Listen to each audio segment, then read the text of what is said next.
peace of mind. It has pushed us to live in a constant fear of risk of infection and death. The condition right now demands complete isolation from the society for the safety of one's own health and life. Human beings are innately social in nature. We thrive on surviving and prospering as a society. The pandemic times have been the most difficult of times faced by the human race. The constant fear, isolation, drop in economy has led to a great negative impact on psychological health. Adults who are fully aware of this situation find it almost impossible to stay home. So we can imagine how children who are so unaware of all the complications feel when people around them instruct or rather order them to stay indoors, to stop meeting their playmates, to wear a mask. The world from their perspective must be so scary, so unsure and uncertain. Children thrive on elders' sense of security. And when we as adults are scared and insecure of the environment, it will surely scare the children. Most of the parents have expressed that their children have all of a sudden become anxious and even borderline aggressive after the onset of pandemic. Staying at home all the time, no social interactions, no physical play has definitely taken a toll on both adults, but more so in children. It is indeed very disheartening to see children closed inside four walls and interacting only with few people, but it is the need of the hour to keep them safe. Indicators of issues in mental health amongst children are often not very obvious, but if ignored, it can and will cause long-term implications in children. Hence, the dire need to understand the challenges faced by children and the solutions to help them face these challenges. We often give very less credits to children who have, in fact, adjusted quite well to the situation. With experts in medicine stating that the third wave of pandemic is expected in India in the month of October and that it will affect children the most. The main questions that remain are, what are the actual challenges faced by children during pandemic? And how do we integrate all the healing modalities available to help them the best to cope with this situation? To help us understand the challenges faced by children during pandemic crisis, we have with us our speakers and experts for this evening, Dr. Sudha, Rani, Kailas, and Dr. Vijay Kumar P.s. Now, let's move ahead to the first session of today, psychological challenges and solutions in children during pandemic. I would like to give a brief introduction of our speaker, Dr. Sudha Rani Kailas. Dr. Sudha Rani Kailas is a pioneer in the field of holistic psychiatry. As a creative person, he understood the integral connection between body, mind, and spirit from a very young age. All the while dancing and singing, she graduated an exemplary preparatory program at the Academy of Sacred Heart, New Orleans, and highest honors before going on to graduate from the University of Chicago with honors in neuroscience. She then returned to her hometown of New Orleans, where she graduated from Tulane University School of Medicine with a Master of Science in Pharmacology, in addition to an MD PhD in neuroscience. Shortly prior to graduation, Dr. Kailas and her family sustained the trauma of Hurricane Katrina, which opened her heart to the cosmos and henceforth to the ancient Eastern healing arts of the Vedic sciences. Dr. Kailas went on to completing a triple board residency training in pediatrics, adult psychiatry, and child and adolescent psychiatry at Mount Sinai Medical Center in Manhattan, all the while weaving the spiritual wisdom of yoga, Ayurveda, and Jyotish into her training. She continues to hone her understanding of the intricately spiritual beings that we are by bridging her scientific knowledge with the vast ancient arts of the Vedas. Dr. Kailas is grateful for the opportunity to offer compassionate interpersonal guidance through her private practice in Santa Fe, New Mexico, where she has served and resided over the past 9 years. We are really privileged to have such an eminent personality who can not only enlighten us, but also help us practically understand the psychological challenges faced by children and as to how we can help them the best. We welcome you, madam. Now I request you to start the session. Over to you. Thank you, dear Sahana, for that beautiful introduction. And thank you all of you for being here today. I know it's late in India, and I know that there's a lot of struggle there. My heart is with you and my prayers are with you. Om Shri Guru Bhyo Namaha. So I would like to share my screen if that's possible. Let's see.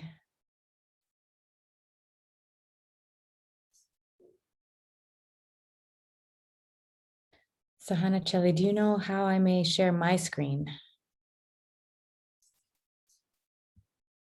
Yes, or if you can just click on the share screen button, I think that should. Let's see. I'm not seeing it, that's why. Okay. Okay, I see. Okay. She's the co-host. She is the co-host.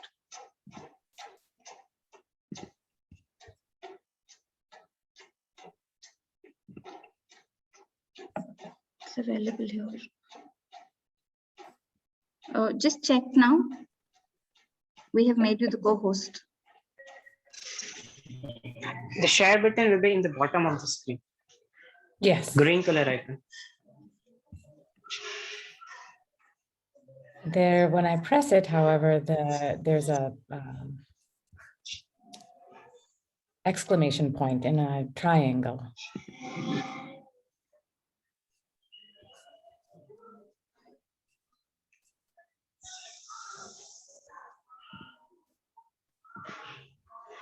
My apologies.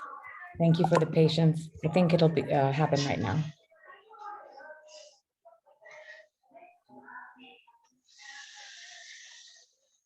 Does the error say host has disabled screen sharing?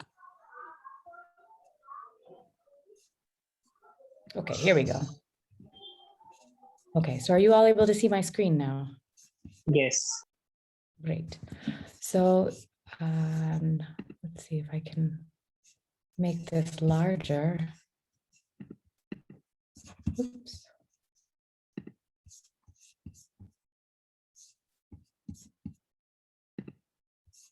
Okay.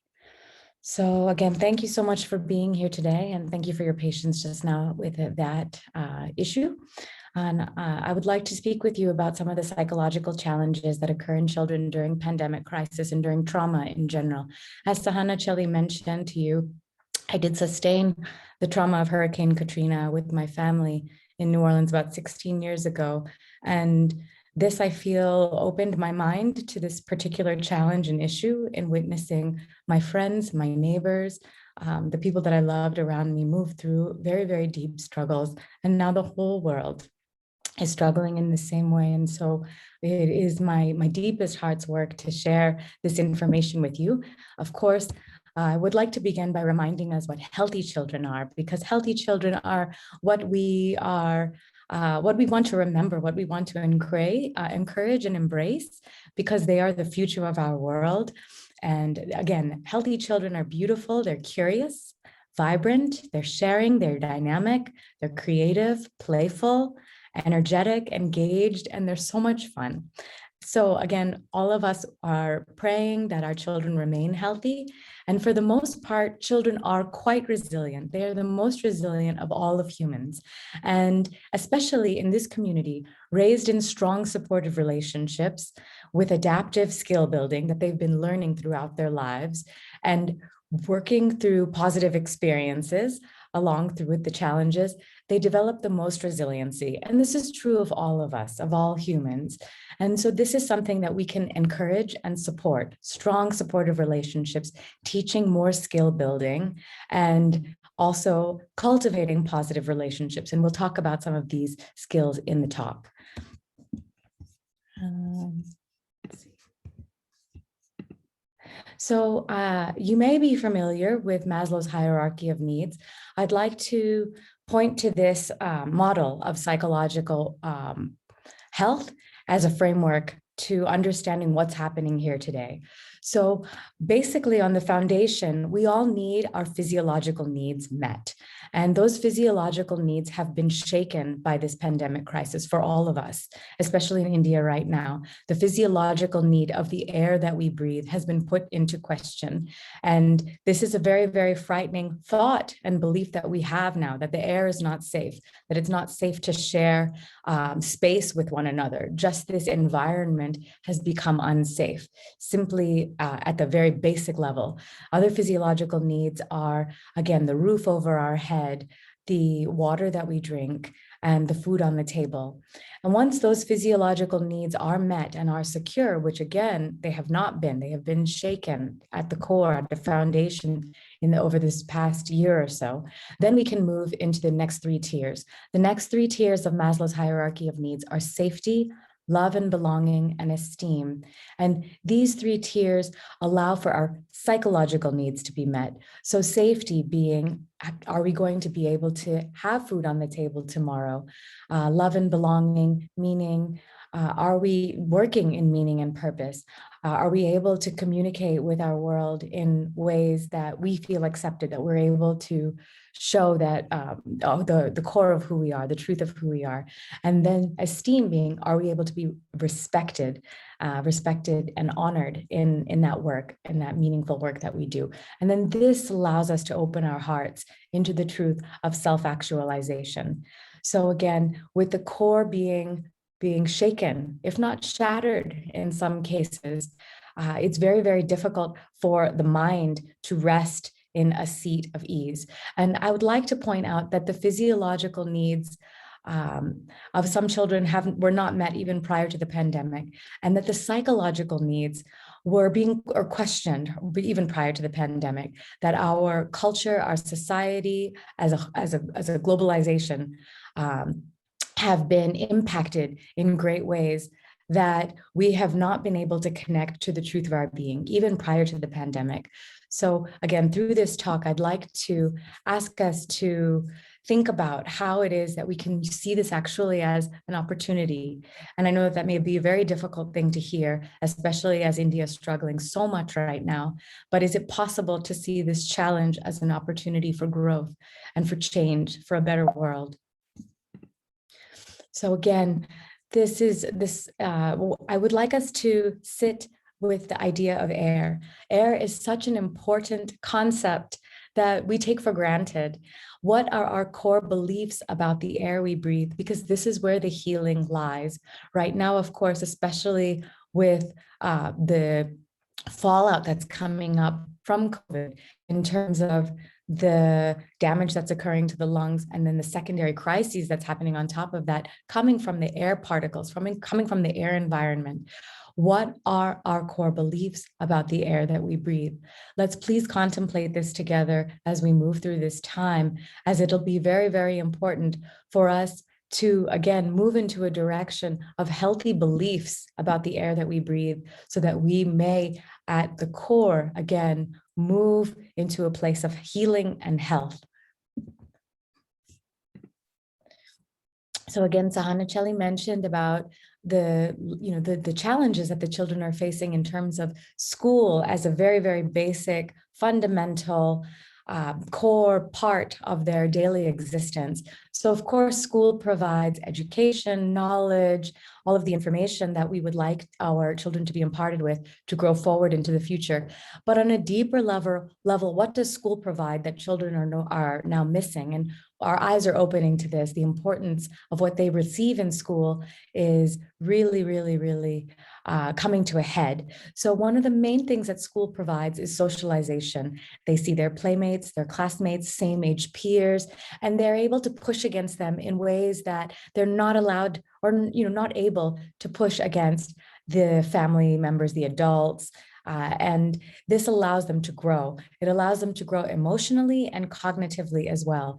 The different dynamics at play with teachers, the reinforcement that they may get from teachers, and also the challenges, again, that come up from a classmate that's a competitor in school.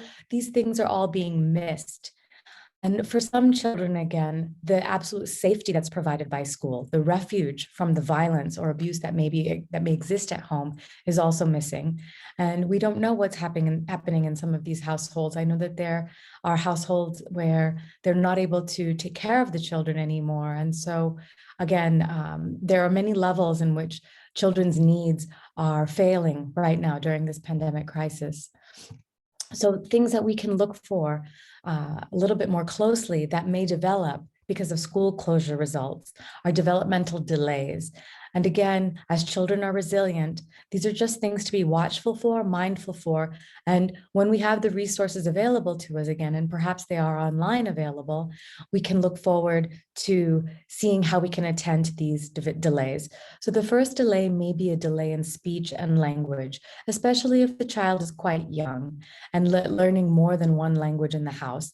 There may be delays in the speech and language at age 2, 3, 4, and right now during the pandemic.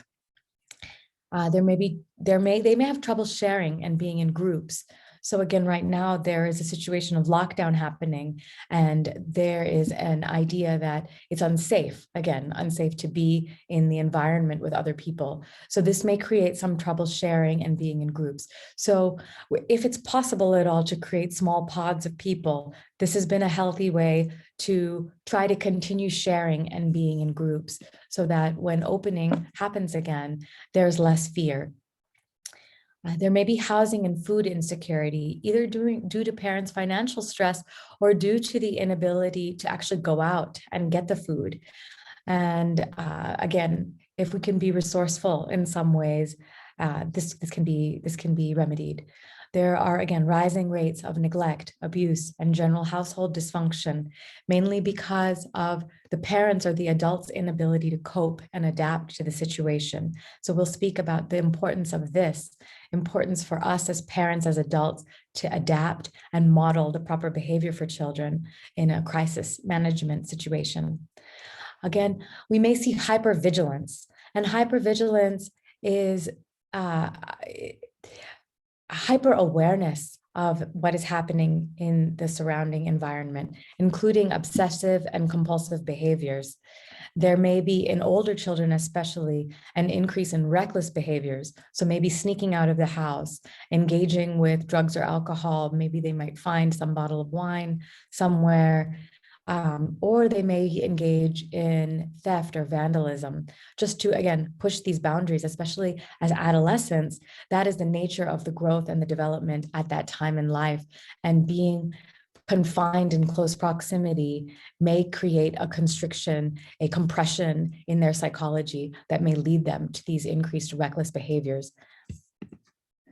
So I'd like to see, again, how the opportunities that we have. There are opportunities within the challenges, and we may fear what is happening to our children now that they're not able to go to school. They're not learning their math. They're not able to continue their reading and writing properly. They're not able to focus and concentrate. And so again, I would like us to encourage ourselves to feel calm and to feel an ease in understanding that we are learning something very different at this time. There is outward growth and there's also inward growth. And this is a time for inward growth. This is a time of cocooning. If we can see it as cocooning inside of that chrysalis and transforming, we can go inward and make those changes that are dynamic and very possible, again, through that resilience of the mind. So if we can encourage education and career shifts to accommodate this new and changing world. And the way that we can do this, again, for all of us, but especially for our children, is to ask, what are the unique talents and skills that they do have? And then second, what are they passionate about? And then make these lists, combine these two ideas, into lists of projects and ideas that are in service to the world. What are we good at? And what do we love? And how can we join these two forces to serve the world in some way? And perhaps with enough ingenuity, this is something that actually can begin while we are in lockdown, as we have this technology, as we have this ability to still communicate, as we still have these freedoms of mind available to us. So again, if we can remember that life is fun inside of the household, as much as possible, that we are actually here on earth to enjoy life.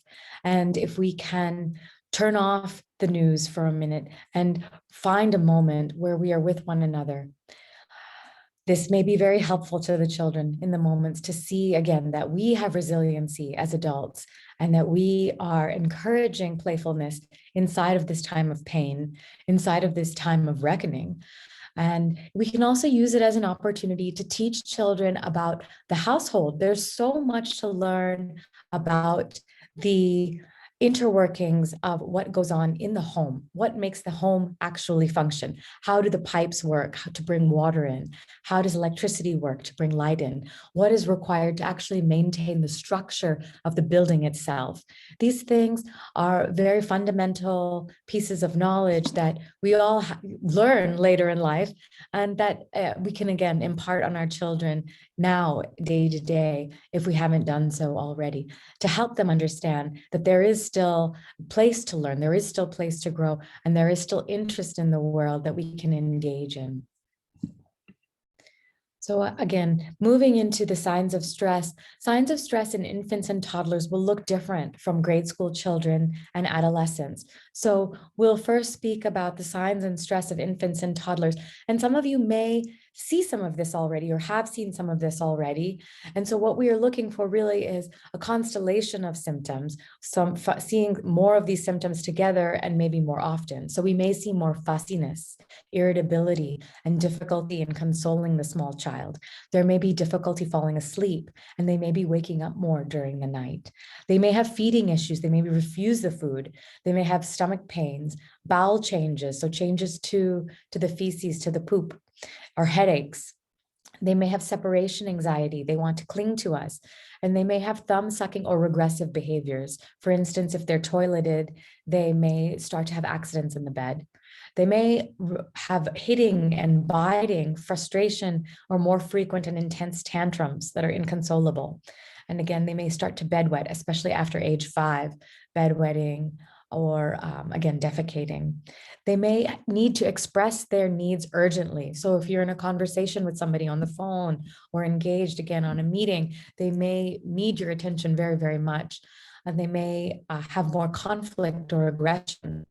And this can be a healthy sign, but they may have themes of illness or death during their play. And often children, the work of children is play. So if they are playing out any sort of illness or death, this could be something to actually encourage if we ourselves feel confident and calm enough to engage in this type of play. It may feel very disturbing, but it can actually help us move through those deeper feelings of uncertainty that are arising within all of us right now.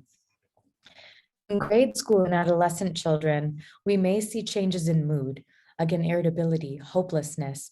They may feel rageful or guilty for the opportunities that they do have. Perhaps they are seeing what's happening on a larger scale and see that they are actually secure and safe with resources at home and may actually feel guilty about this. And this is something that we have to encourage out, because their ability to remain healthy is what allows us to help other people. They may have changes in behavior, especially with friendships. So they may have a loss of interest in things that they like to do. For instance, they may no longer want to text or video chat with their friends. They may have difficulty sleeping again, either sleeping too much or not sleeping, not falling asleep, or waking up in the middle of the night. And again, they may have changes in appetite, either to eating too much, overeating, compensating for their emotions, or not eating, choosing not to eat. They may lack memory, concentration, and thinking power, and have loss of interest in schoolwork where they once had interest in schoolwork. And they may have changes in appearance, lack of personal hygiene. Now that we're not going out as much with the lockdown, people are tending not to take care of themselves as much. And this itself can bring our psychology down. Again, as people studying yoga, we understand the importance of cleaning the aura, cleaning the spirit, in addition to cleaning the physical body, and how important that is. So again, we can impart these sort of lessons to our dear children. And they may actually have thoughts and conversations about death, dying, suicide, as this is in our presence. It's in our sphere. There are so many lives being lost. There are so many lives at risk of people that we know, people that are close to us, people that are around us. So this is normal. And it is a sign of stress, but it would be normal to be able to converse about it.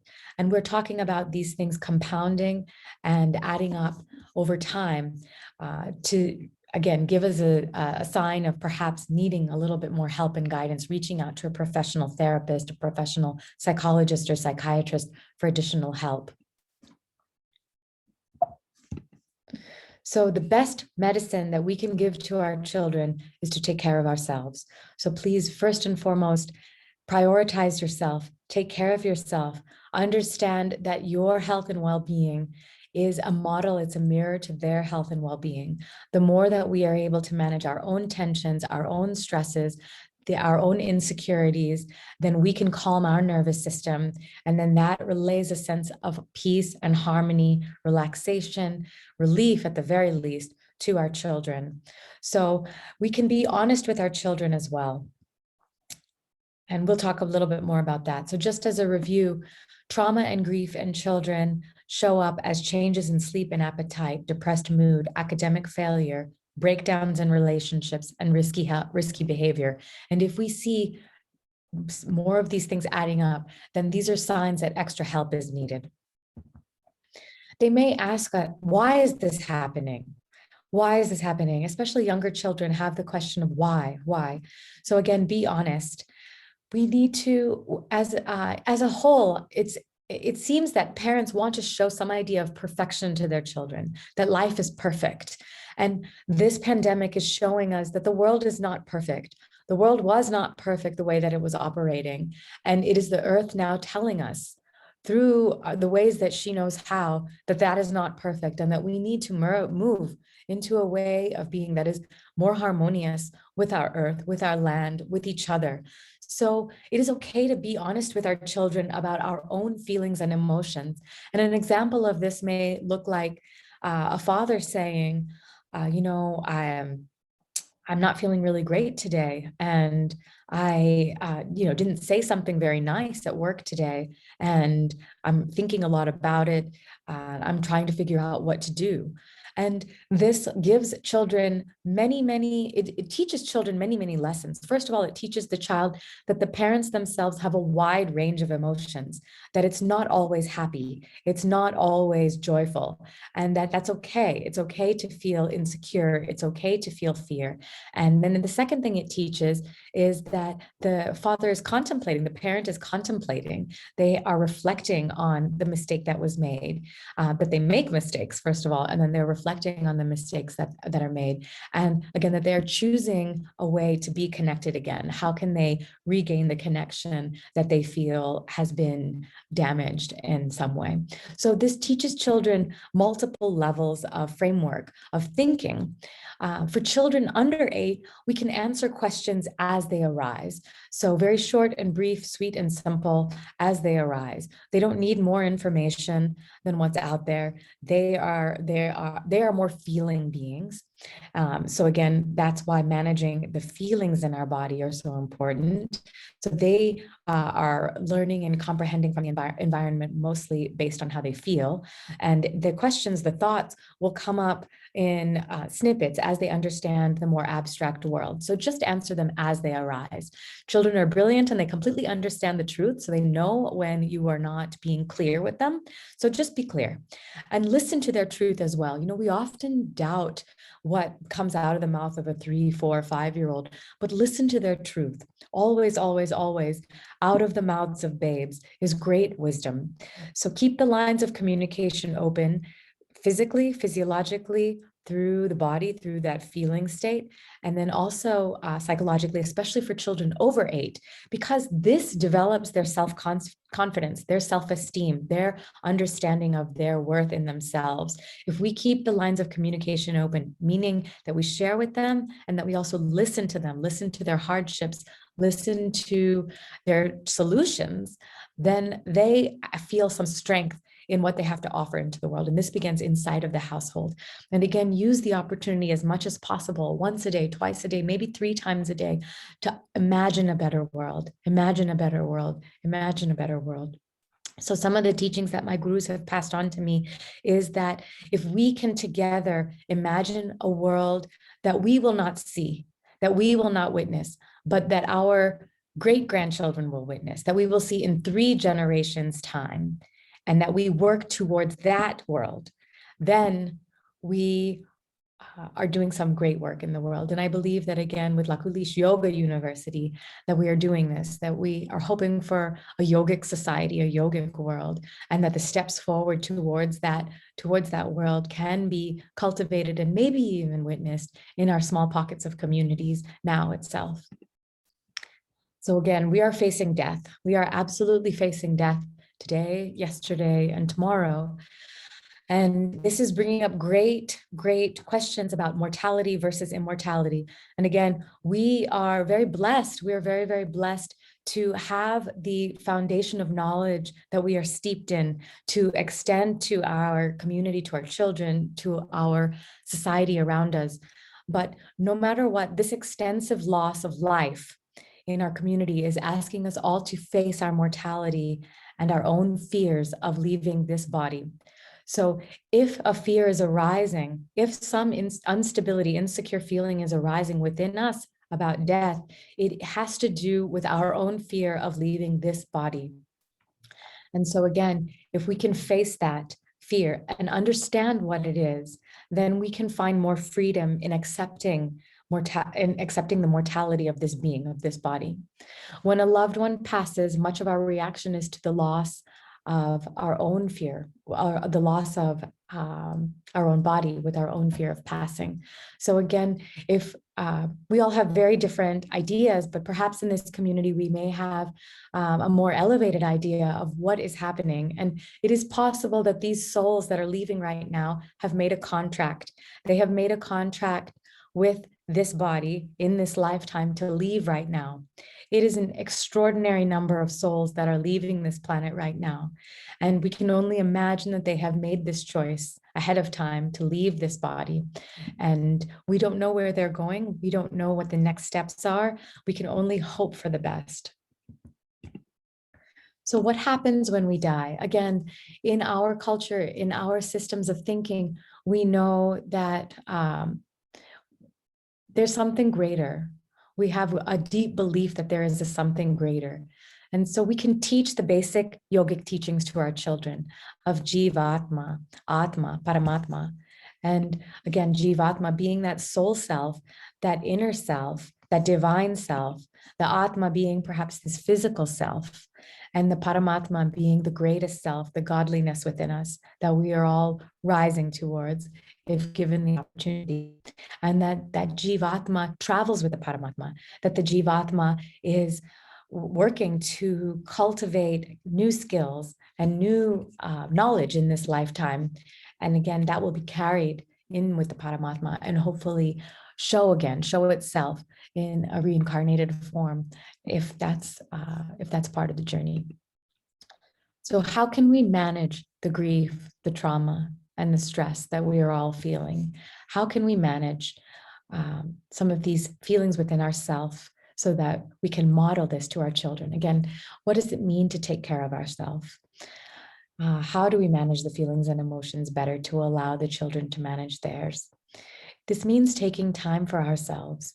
We must take time for ourselves. So given more people in the household, take turns being with one another. Take time to be by yourself. And when you are by yourself, truly be by yourself. Turn off all of these devices, all of these screens, and go inside, go inward, and cultivate the practice, that beautiful practice that we're all working on. Work on mantras, work on meditation, work on connecting into the divinity of who we are. Work on moving in through those koshas to the Anandamaya kosha and bringing in that understanding of peace, of bliss as much as possible, even if it's only for 5 or 10 minutes. And again, teach children how to do this. Recognize and remember that the person who has passed, again, if we're talking specifically about grief, if someone has passed that's close to the family, recognize that the person, and recognize and remember the person who has passed and their unique relationship with the child. And how will we honor this relationship? What did they do together? And how will that be honored? Did they read books together? Did they go on special outings together? Did they share special foods together? How will this continue to be honored? Address the psychosomatic issues, again, within us and then with the children. So if someone is complaining of a stomach ache, a headache, if there's itchiness in the skin, some things that we cannot see are coming up through the body, recognize them as real, acknowledge them as real, let them know that that is fear and that pain and that their pain is real. And that itself, that acknowledgement can help these things dissolve, can help them fall away. But that's the most important thing right now, that we can say to our children, that it is real, that the pain is real, that the fear is real, that we understand that they're not pretending, that we're all feeling it. Then that can let them know that they're not alone, that this is something that's much bigger than themselves. And then again, hopefully fall away and move into another moment where there's more calm, more peace, more relaxation in the body. Again, speaking specifically about grief, anticipate grief triggers. So if someone in the family has passed, if someone close has passed, what holidays did you share? What happened during their birthdays? How did you celebrate with them in life? And if we anticipate these times, then we can hopefully prevent feeling despair by honoring them again, bringing them into light, maybe sharing photographs of them, foods that they liked again.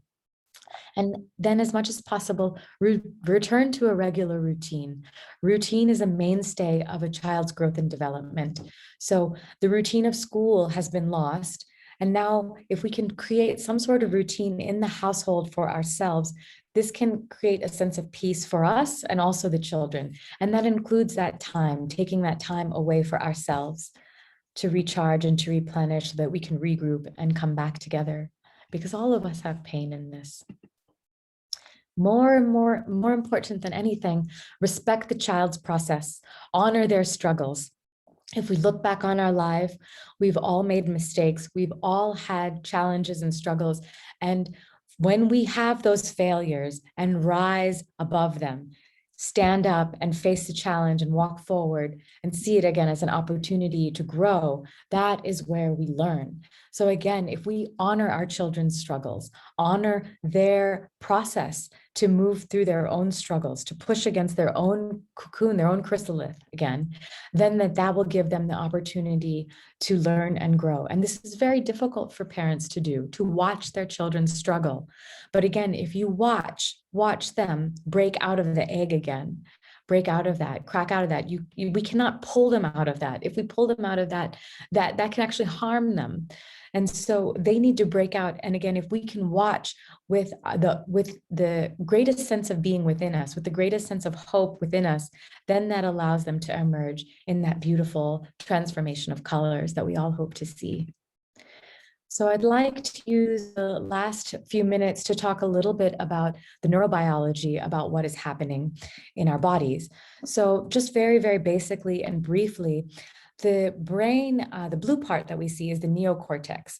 The neocortex is responsible in general for thinking, for sensory information and motor information. So for what we receive into the nervous system and then also how we move out.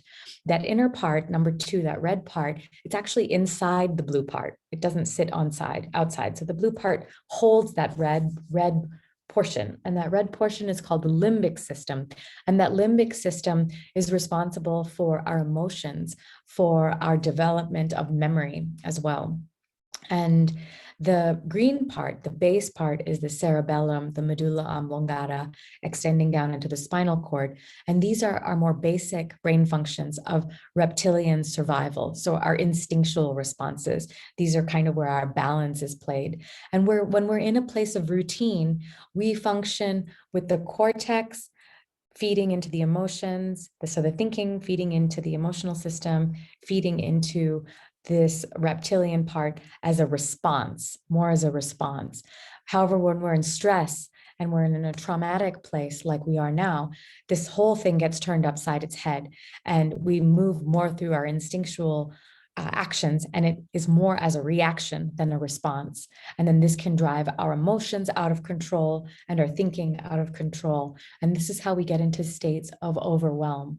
So again, routine, creating stability in the environment, can place things back into a logical order of our thinking, controlling our feelings, controlling our response. So we're responding to situations more than reacting to them.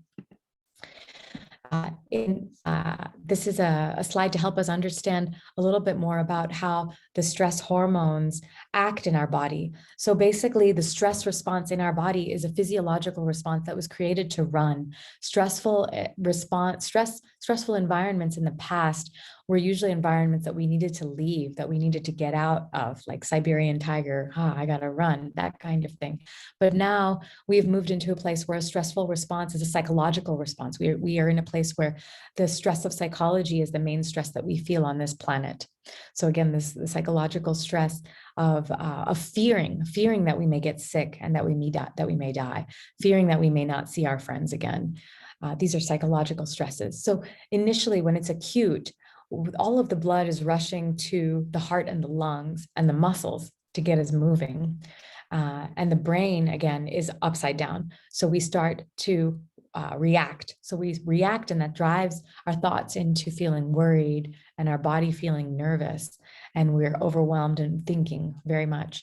Our heart starts to beat fast. We start to breathe very fast. So again, this can be hyperventilation or something that leads into what we see as a panic attack. We may start to feel issues with the stomach, rumbling, belly issues, and this is because the blood supply has shut down to the body, to the stomach, to the gut, to the digestive organs. The skin may become more oily. We may have problems with libido because, again, the idea of reproduction and procreation is shut down. There's no blood flow going to these reproductive tissues, and the muscles will tense up as they're ready to fly. If we see this chronically over time, this can develop into tension migraines. So what we talked about here on the left side of the screen is more acute, and now moving over to the right is what happens with chronicity. If we don't address the issues, we might see more tension migraines, mental health problems such as anxiety, depression, obsessive compulsive disorder, PTSD, all of these disorders of the mind. We may develop serious heart problems like fibrillations of the heart, or again, chronic panic attacks. There may be acne in the skin or hair loss. We may, again, with loss of blood to the digestive organs, develop metabolic problems such as type 2 diabetes, or fertility problems such as infertility, complete infertility, or erectile dysfunction in men. Again, this, for our children, this can also create problems in just normal growth and development of the reproductive system. So the neurobiology of trauma, again, this is, I don't know if we want to get into so much detail. This is just a fancy way of saying, talking about what we were just talking about. So the most important thing I think I'd like to take from this slide is that there's a science of epigenetics that is emerging that you may be familiar with, that is demonstrating to us that our environment very much informs the expression of genes from our DNA in the body. And that expression of genes is, so we are all born with pretty similar DNA, and the environment will cause the expression of different types of genes to form different proteins, different actions in the body. And we understand now that the DNA is holding at least 3 generations of information in the lineage, and more likely 7 generations. But we have science that is showing at least 3 generations of information. So if somebody was born, if somebody endured the Holocaust, let's say, as a small child, and then had children, their grandchildren may still be suffering the repercussions of what they felt during the Holocaust. And so now, again, thinking about this time in our lives, working through this pandemic crisis, how are we being affected? How are the children being affected? And what can we do to melt this trauma now so it doesn't continue to get passed on generationally? These different hypotheses, SCAR hypothesis, behavioral sensitization, electrophysiological kindling, again, these are just fancy neurobiological words suggesting that there are traces of trauma, emotional, psychological trauma on the physiology that we're actually seeing imprinted on the system through different protein markers, et cetera. And just the same way that emotion can affect the structure and the function of these parts of the brain, it also, it also affects gratitude, and the opposite feelings of joy and love, connection also impact all of these parts of the body. So again, these are just more pictures demonstrating the neocortex as part of thinking, sharing, visual processing, not just for negative emotions, but also positive emotions. And the interior part, this is a better picture showing about that limbic system being encased inside, supporting the role of feeling states. And again, of all feeling states, not just negative, but positive as well. And again, trauma is a whole body response, just as, okay, sorry, that slide is farther away, but trauma is a whole body response, just as gratitude is a whole body response. It's not just here in the brain. The nervous system is vast, and it's connected through the koshas to something much vaster in our psychology that we have in our frameworks of learning than we have in Western frameworks of learning. So we have so much to learn from the yogic sciences, that it's working through all of the nerves that extend around all of our organs, through our whole body, down to our feet and our toes. And again, moving away from the hard feelings that we're all moving through, there's always hope. Hope is always available. And that's the freedom of mind that we have, that we can embrace, that we have the opportunity to embrace, that there should be no guilt about embracing. Because as we embrace these light feelings, the hope, the dynamism, the truth of who we are, that lifts the vibration on this planet. And that helps support all of us come forth. It helps the souls that are passing journey forward towards where they need to be. And I know we're running out of time, so I want to make sure to get towards the end. But here, again, I want to express the power of positivity in our body. So the human heart is truly a magnetic field. So when we talk about aura, when we talk about koshas again, we're talking about something that is beyond this physical part of our body that we feel. It's something that we cannot see, but it's something that can be felt several feet away from the body. In fetal development, the heart starts to form and beat before the brain develops. So again, it speaks to the importance of this core of our being as informing the brain. The information of the heart that's being collected is all of the sensory information in the environment. And then that is fed to the brain. So the heart as an orchestrator, as the conductor, leading the brain as a drummer, as something that's a rhythm maker.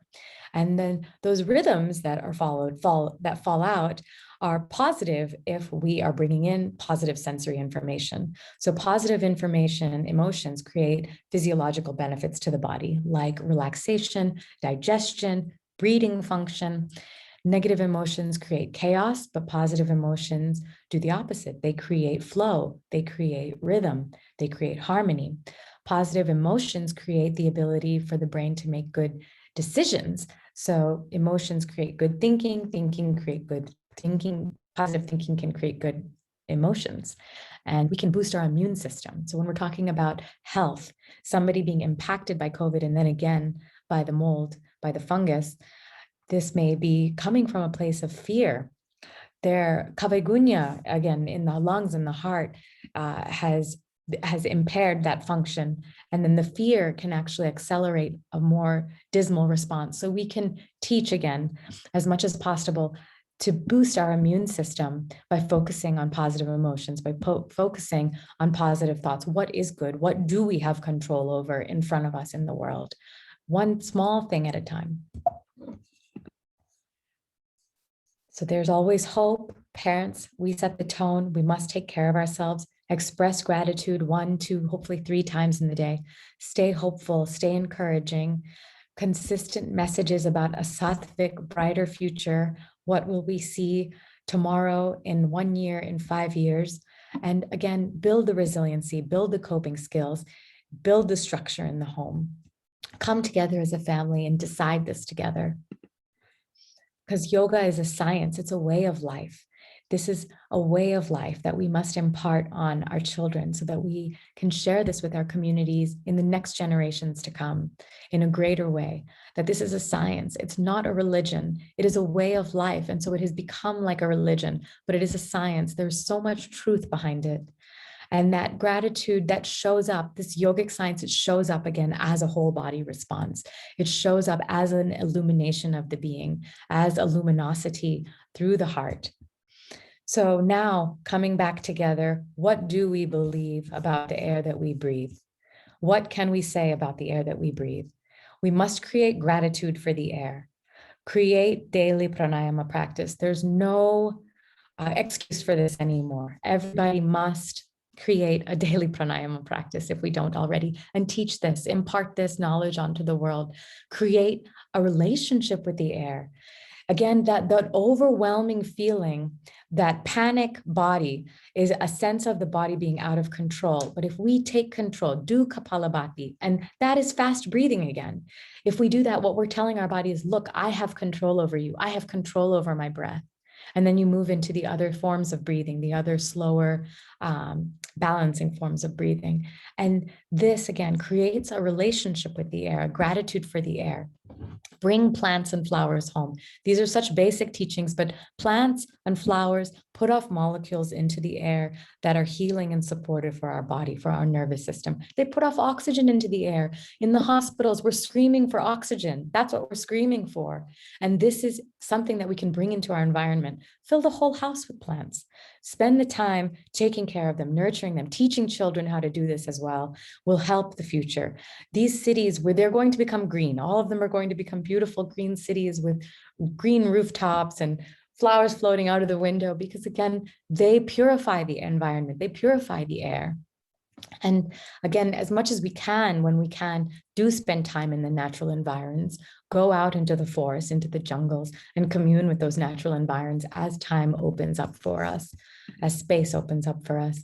Again, we have beautiful practices of Agnihotra. We can light our diyas every day. Ghee lamps, mustard seed oil, these purify the air. They put molecules into the air that actually clean the air. It's not just that we choose ghee, that we choose mustard seed. It's not by accident.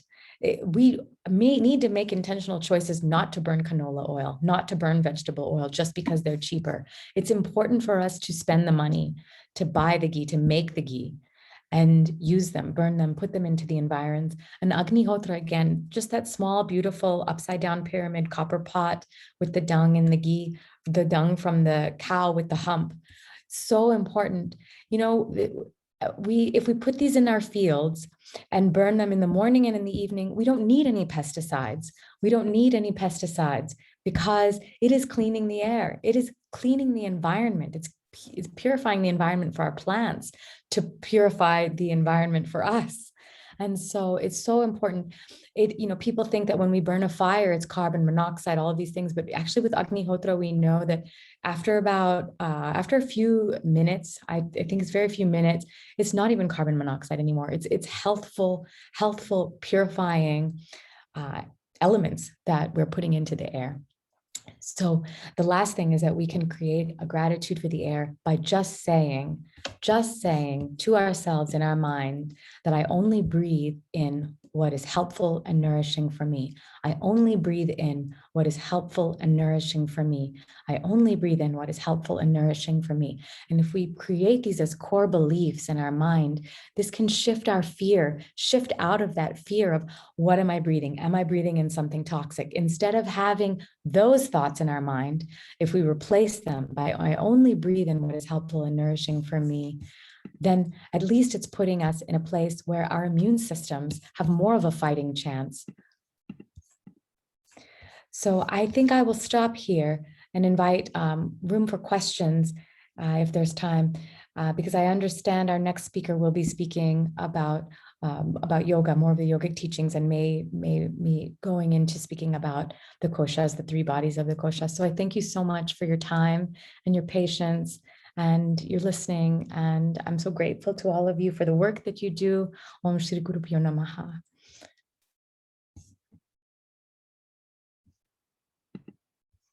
So Sahana Chali. Thank you so much, Sudhaka, for that wonderful and informative talk. I request the participants to type the questions in the chat box if they have any directed towards Sudhaka.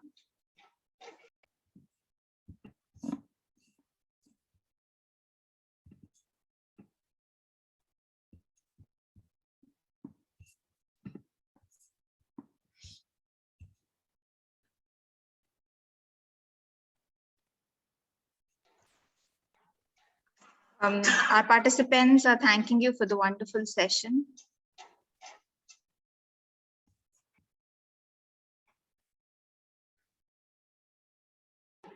Any questions?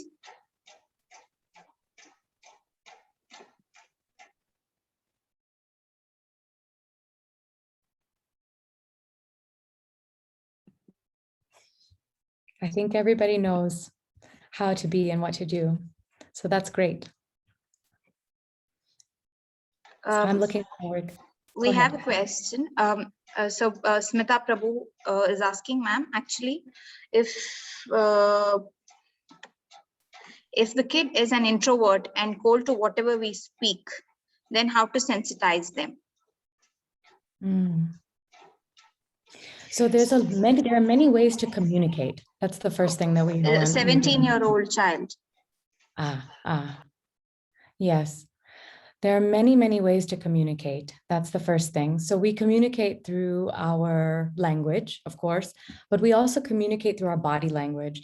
Our body language is actually most of the communication. 90% of the communication comes through the body, through eye contact and through our gestures. And so again, if we can work to communicate through touch, that may be the first thing. So maybe holding their hands and working to look in the eyes and to gaze in the eyes. And we have to be clear when we're doing this, because usually introverted people, they're great seers. They can see everything. They see if you are fearful, if you're scared of them. So we must put ourselves in a place of clarity first, and then come to them and approach them and let them know that we are there to receive them. We are there to receive whatever comes out of them. Oftentimes, children that are introverted, they will shut down because they're afraid of expressing their emotions, because the emotions are challenging. There's either a great deal of anger, a great deal of sadness, a great deal of hopelessness, despair, and they're afraid to show that because they're afraid that that'll be rejected. You might start again with what I'd mentioned earlier, expressing your challenges and your fears, and seeing and letting them know that they are accepted and that they are loved no matter what, and that you do want the best for them. You do want the best for them, and that's why you want the connection. You want them to explore this connection. So again, try to approach through touch and through the gaze rather than through words. You can also try to write, instead of communicating with language, if it's too hard for them sometimes. And you can express with colors as well, and let them know, if you color with blue, this is, and even with an older child, this is possible.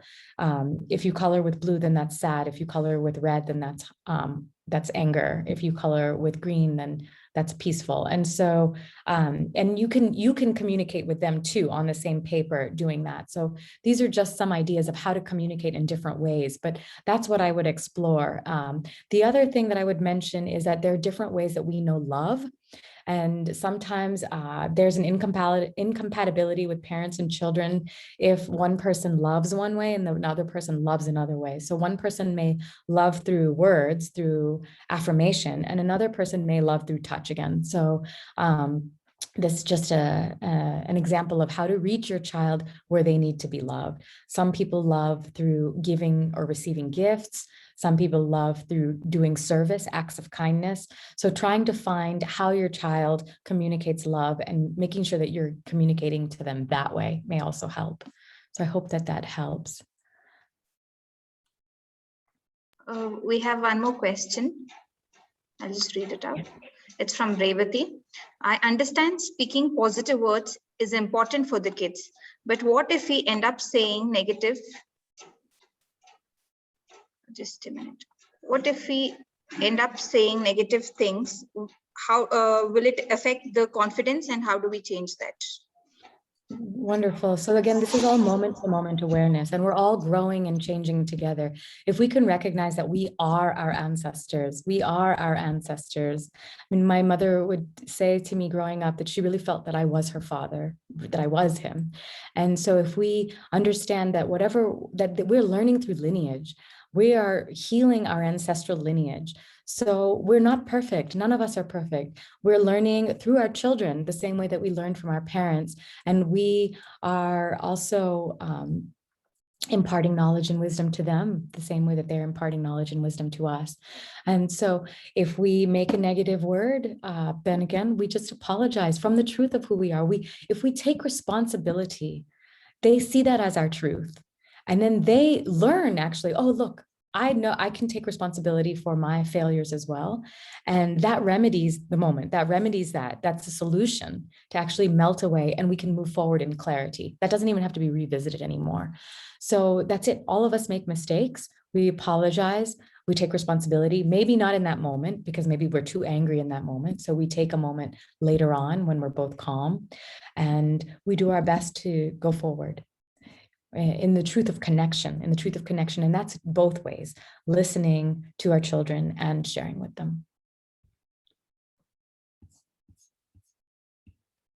So I hope that helps. We have one more question from Lavanya. How can we handle kids with aggressive nature who make small things bigger?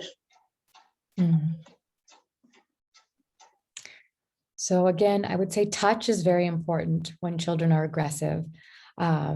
Oftentimes just holding a person, or again, like gently massaging them, like bringing their energy down, like moving the hands from the shoulders down to the hands, that can be very helpful to, again, bring that hot energy, usually in the head, down towards the feet.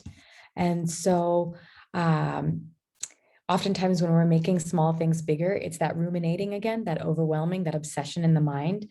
We can also invite them, and this may be a teaching that you give before the anger comes up, because this may be a pattern that happens. So the teaching that you can help them with is to go into an inverted posture. So that can be chakrasana, shirshasana. It can just be, a forward bend.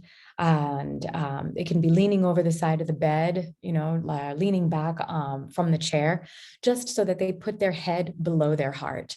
So again, that information from the heart is the most important for the head to listen to, for the brain to listen to. But sometimes the brain up here, it just takes control, and it's the brain, it's not the mind. It's this overthinking, this overwiring. And so that can help them. That can help them to remember how small they are, or remember that it's not so big. And then when I say remember how small they are, helping them connect to the cosmos, connect to the moon, connect to the sun, connect to the planets, connect to the movements of the stars, that can also help us recognize again how small we are. And then hopefully not make things so big. Again, not take things so seriously. If we can all bring more play in and not take things so seriously, that can be very helpful. So hopefully that's a beginning place. Thank you. We have one more question from Sujata. She says, thank you very much for a wonderful session, Dr. Sudha. What would you suggest for an adolescent who is shunning socialization? Would repeat opportunities and encouragement help or drive them away further? Also, with a great deal of change in the behavior and mood, it's difficult to sense if it's the hormones or the pandemic acting here.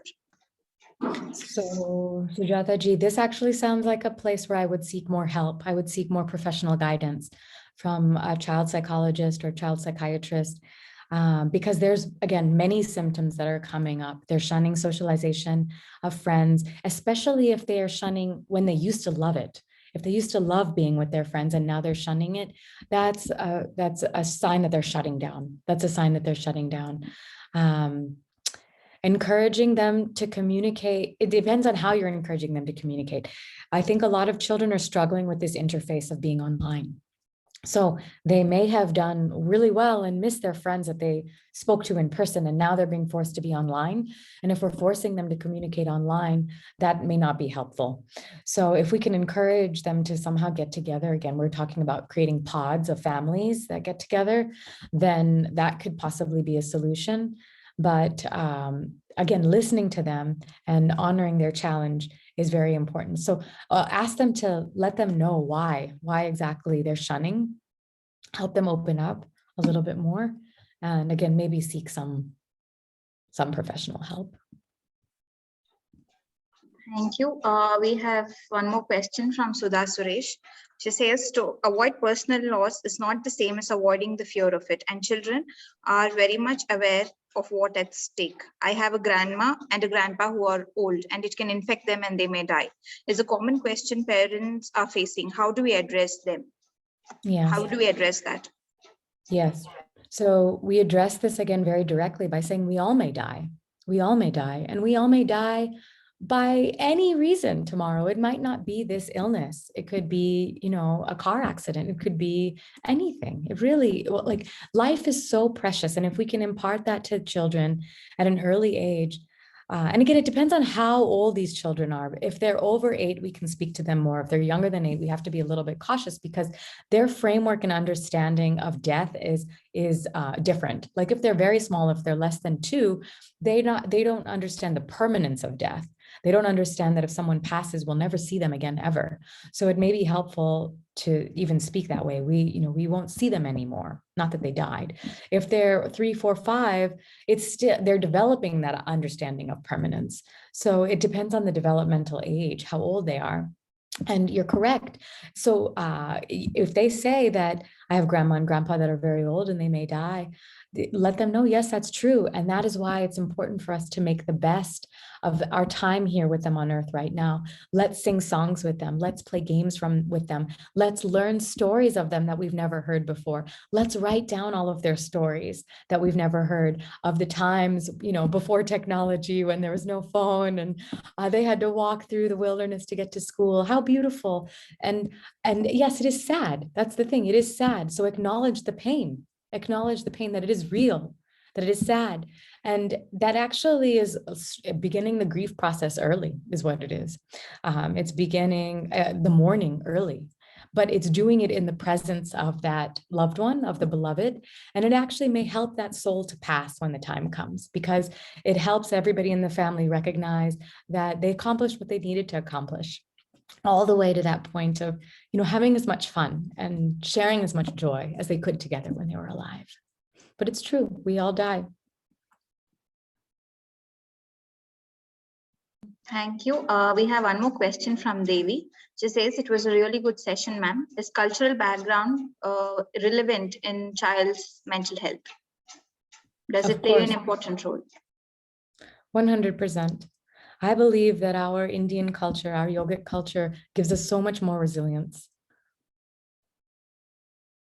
There's so much more fear in a system that's more closed-minded. More closed-minded systems create a lot more fear. Open-minded systems create a lot more possibility, a lot more opportunity. So yes, the cultural background definitely impacts the child's mental health.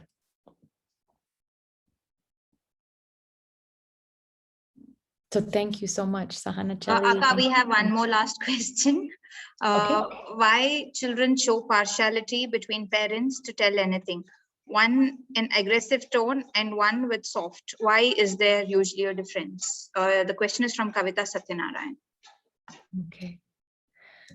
Kavita ji, so one thing that we must learn is we teach people how to treat us. We teach people how to treat us, and that includes our children. That includes our children. And this goes back to that dynamic of how we are loved. So there are parts of us that we embrace. There are parts of us that are positive, that are light. And then there are, all of us have shadow parts as well, parts that are dark, parts that we may be more ashamed of, parts that we want to hide. And so with children, sometimes when they're developing, they project one half of themselves onto one parent and another half of themselves onto another parent. So again, as a family, if the family can come together and show the child that all of us have all of these parts, all of us have positive times, great, wonderful feelings, but all of us also have struggle, then that can help them to understand that they can go to either parent with all of the realm of feelings. It can also, so when I was speaking about how we're loved, sometimes a set of one child and a parent will click a little bit more than the other. They may be the exact same person in some way. And so they are softer with them. Whereas the other parent is a parent maybe that they are not directly, the love language is not direct. The communication about love and understanding is not direct. So there's a resistance, there's a fighting with them. And so again, we have internal resistances and external resistances.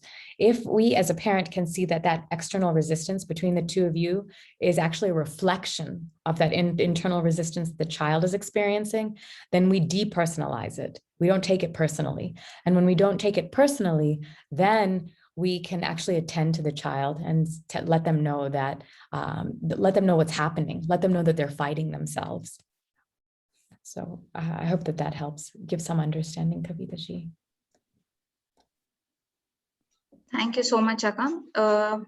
If there are no further questions, okay. I think I take it that there are no further questions. Lakulish Yoga University thanks Dr. Sudha for enlightening us about the challenges faced by children in pandemic crisis. Despite your busy schedule, you have made yourself available to the webinar. We are indebted to you, ma'am. On a lighter note, I met Sudhaka at SVSA campus. She's one of the kindest souls I've come across, and she's undoubtedly one of the best pediatricians. I tell this from my experience. Her inputs regarding my son have been very helpful in handling him during the pandemic crisis. And as a parent, she has made sure that I have stayed calm in regards to my son. Thank you, Akka. Thank you, Akka, once again for accepting our invite to be the speaker. I'm sure all the participants agree with me when I say that your talk was very helpful. We thank you once again for sharing your knowledge and time with us.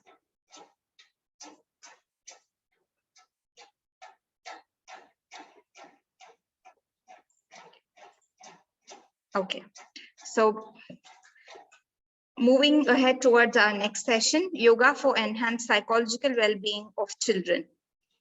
Dr. Vijay Kumar is Associate Professor of Lakulish Yoga University, Ayurveda and Yoga Therapy Consultant. He is a well-renowned clinician in the field of Ayurveda and Yoga. He previously was the resident medical officer at Arogyadama, a holistic hospital in SVSA University, during which he worked and conducted several camps for the famous Stop Diabetes movement. He was the head of Neurology and Rehabilitation Department at Arogyadama, as well as associate professor at SVSA Yoga University. He has been trained and worked under Dr. Nagaratna, Dr. Nagendraji, and Raghuramji, all of whom he considers his guru. Now I request Dr. Vijay to start his session.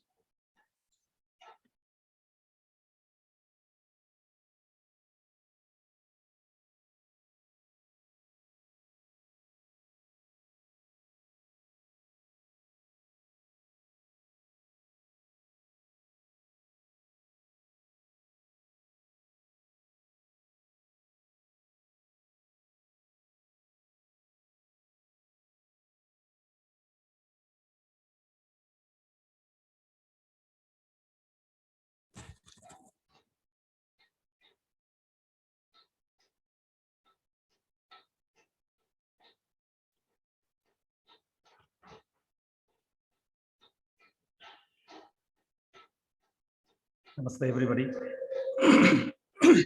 Excuse me. Yeah. So, very good evening and namaste, one and all. Today, my topic would be just a moment.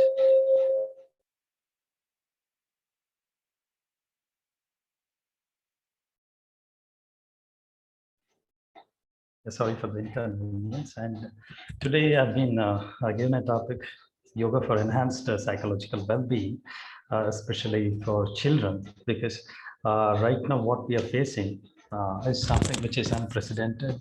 It's not only affecting adolescents or adults, even children. So when it comes to the area of psychological well-being, we all are very well aware of this word well-being, because most often we use the word health and wellness. But when it comes to psychological well-being, quite often we use the word well-being, but without knowing the actual meaning of well-being, because we think if the person is being attentive or if the person is being comfortable, because most important construct of well-being, psychological well-being, is about how well we live, and that is the combination of feeling good and functioning effectively. Feeling good is nothing but being euphoric or maniac all the time, because feeling good is the person should be in a good state of cognition and behavior and all the other aspects when it comes to even social interaction. So functioning effectively requires purpose, a sense of purpose in the life, and even when it comes to the basic activities in the day-to-day life. So it requires a collective effort. So that is what we refer it as functioning effectively. And the same thing applies to children and adolescents, because they are not the separate uh, processing units.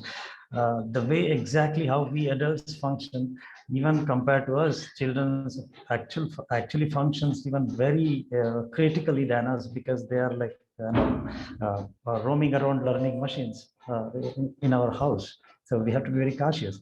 And when we look at the portion, when we look at the population ratio, they share 2.2 billion, like it's 28% of global population is purely children population, out of which 16% it's between 10 to 19. That's what is generally ideal adolescent age. So it's a huge population. So we should not be ignoring this population. Not we are just focusing on the adults and geriatric population, but we are ignoring this population, and this population also shares quite a significant ratio. So the need of the hour is because studies of the studies, we get to hear so much about the post-pandemic impact. When it comes to post-pandemic impact, so whether it is psychological, whether it is physiological, even the children are more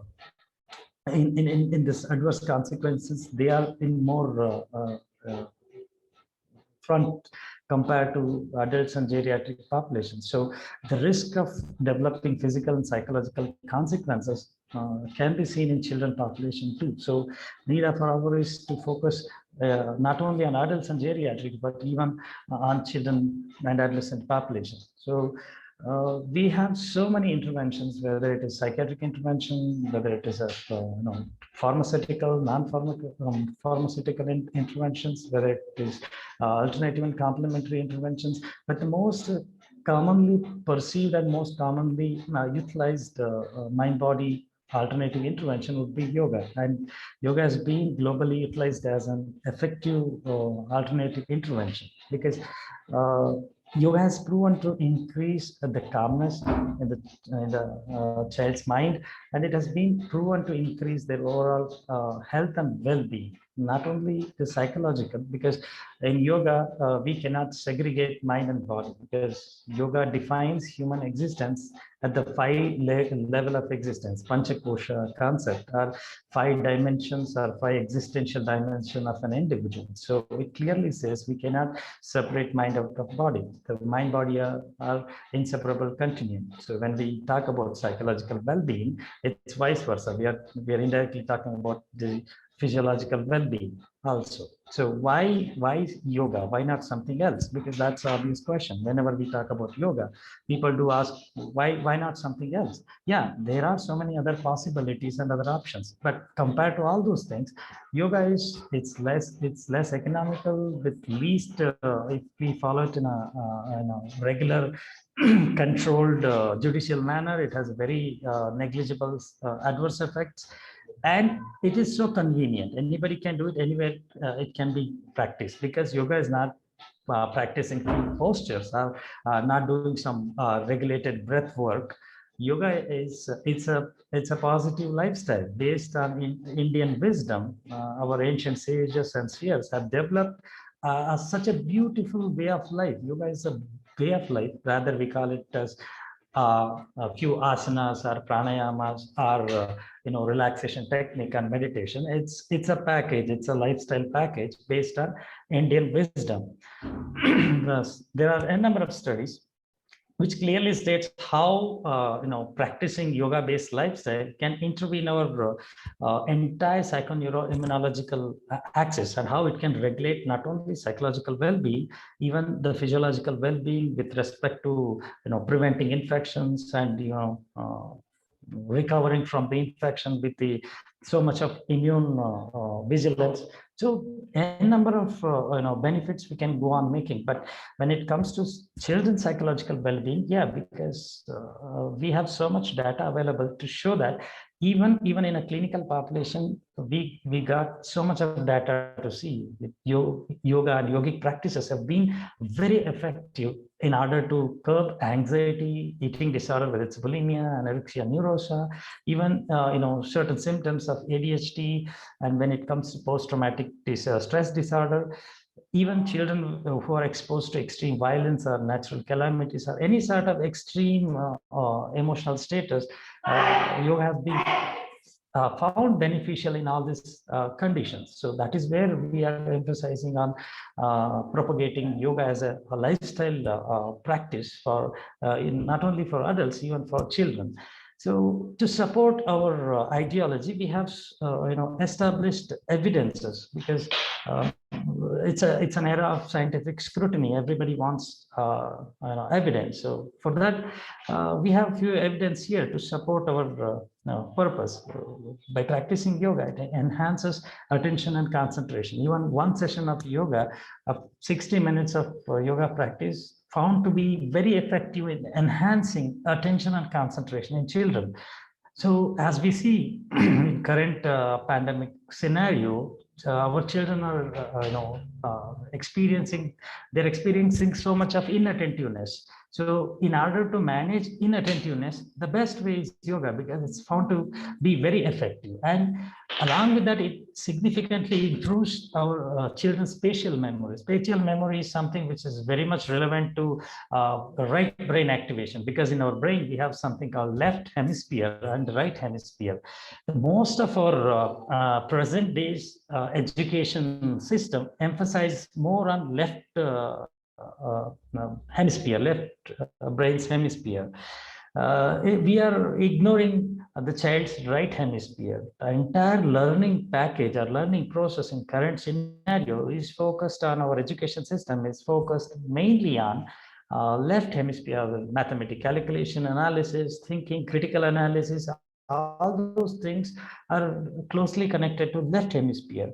So yoga gives a child a great opportunity to explore right hemisphere activities in order to enhance the synchrony, what we call it as cerebral coherence. The right and left hemisphere, they develop a better coherence. So that was found through the measurements of spatial memory.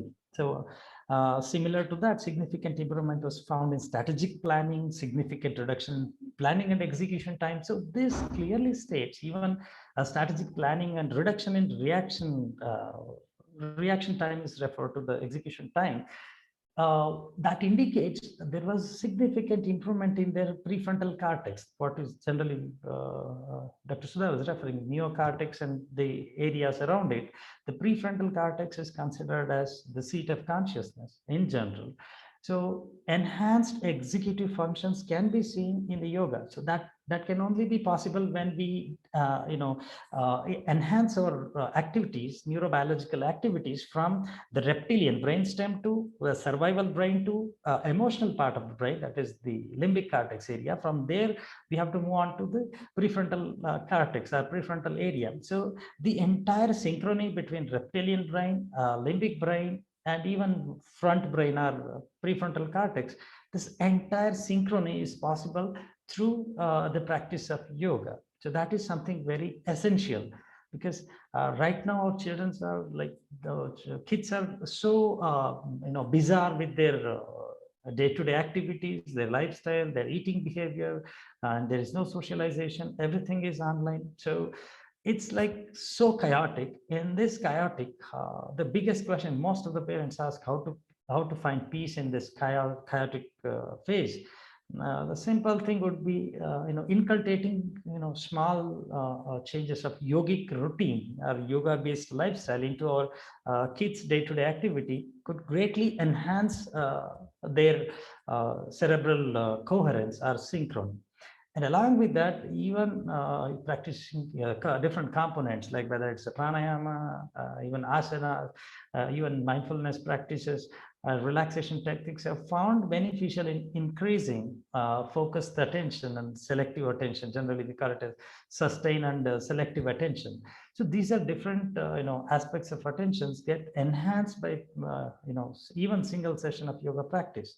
So we can, without even taking any help of supplement or any other methods, such a convenient, way to deal with our day-to-day problems right now in this pandemic crisis. So when we talk about coping, because this is the unprecedented time, everything is chaotic. We don't know, certain uncertainty is the only certainty right now. So even adults, we are so scared, and not to mention children, because children's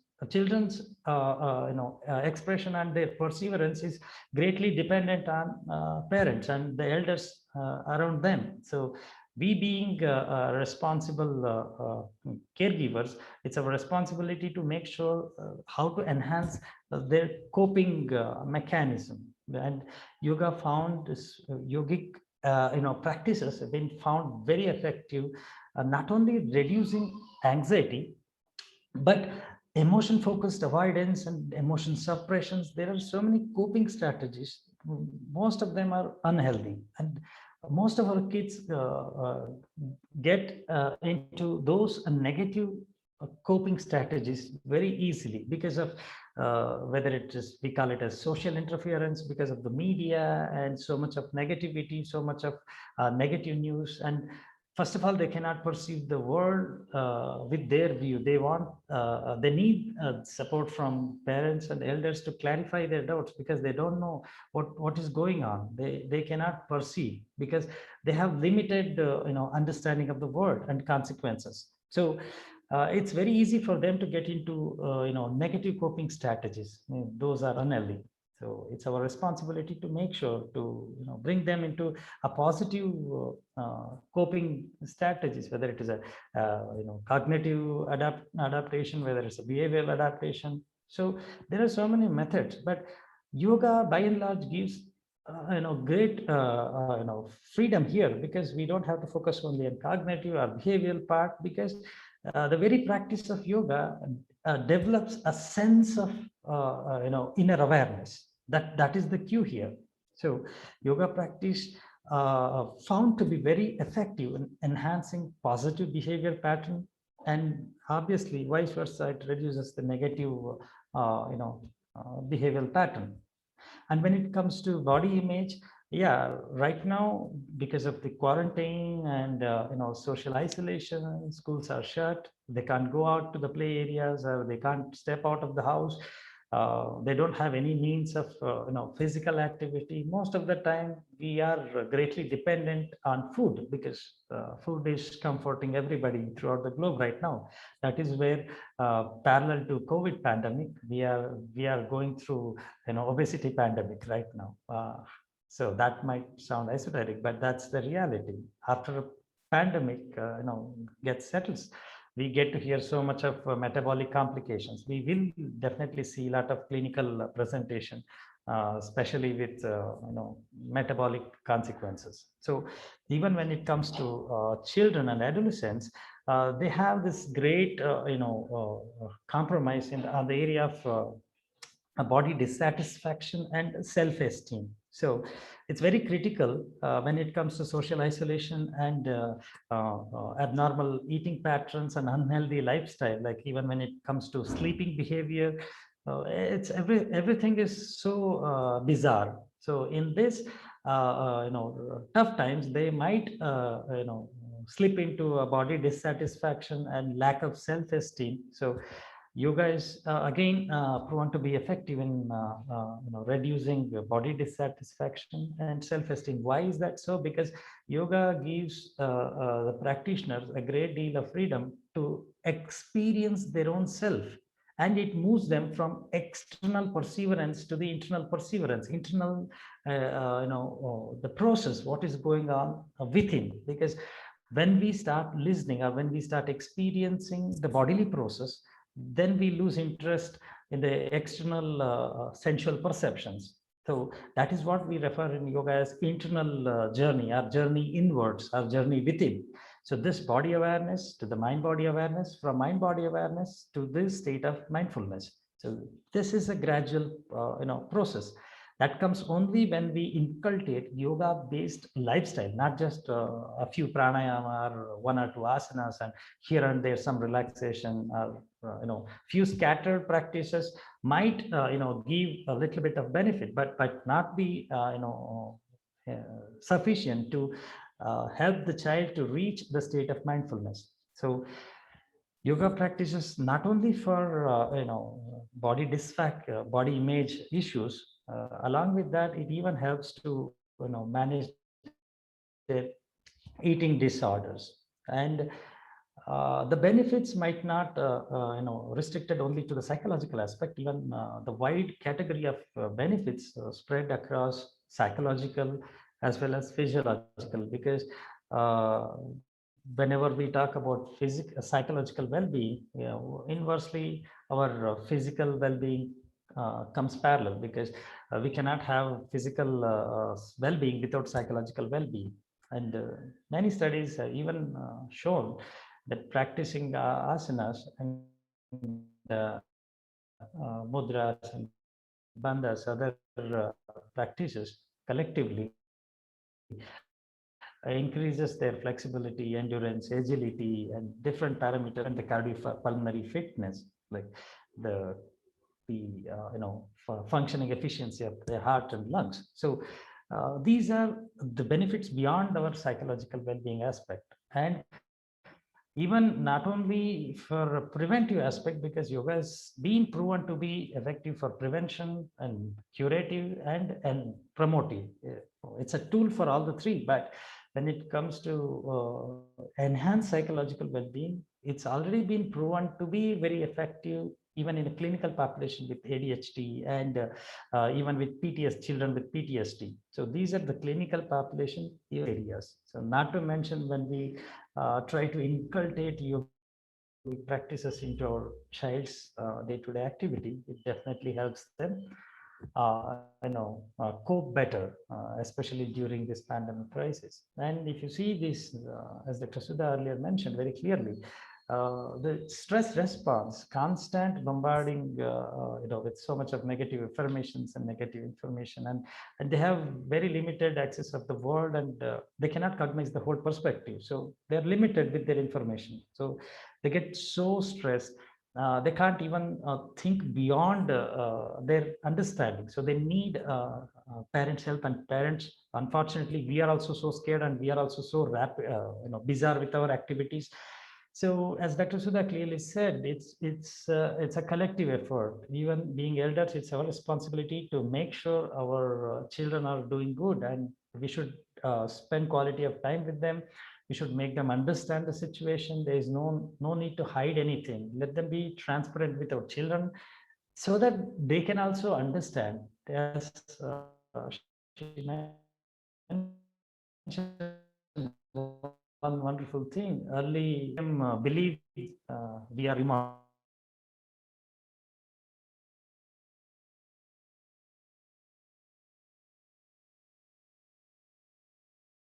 early ages, and this is the right time, and this is the best time to teach them the reality and make them grounded. So to make them develop gratitude, this is the right time, because the pandemic effect, stress, and its consequences on their physical and psychological level has been clearly explained in the earlier session.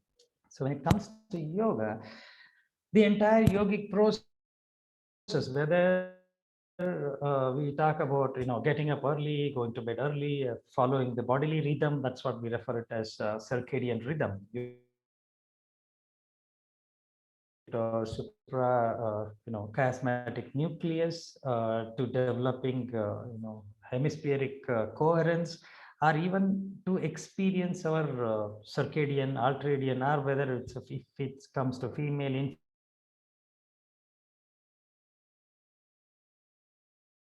can call it as a voluntary process of developing great sense of awareness, because the mindfulness is the key. This every instruction, every aspect of yoga has something very, very strong component, that is mindfulness. You have to be mindful, because when we teach yoga, it develops mindfulness. When a kid develops mindfulness, they develops so much of like the entire self-regulation pattern, whether it's a coping process, whether it is a cognitive function, whether it is the entire psychological, whether we call it as the entire mental activity, gets so regulated. So that's something very, very effective, because some of them were asking, how do I deal with their aggression? Because before we deal with their aggression or anger outbursts, we need to make sure before the onset of those impulsive behavior or aggressions, we should tackle their aggression or impulsive behavior before the onset of those things. So again, yogic practices, and it's an overall support system. It is not just teaching them 2 asanas or 3 asanas will make them absolutely fit and very effective in coping. It's an entire support system. It requires our academic, because for children, social life is school. Beyond school, they don't have any social life.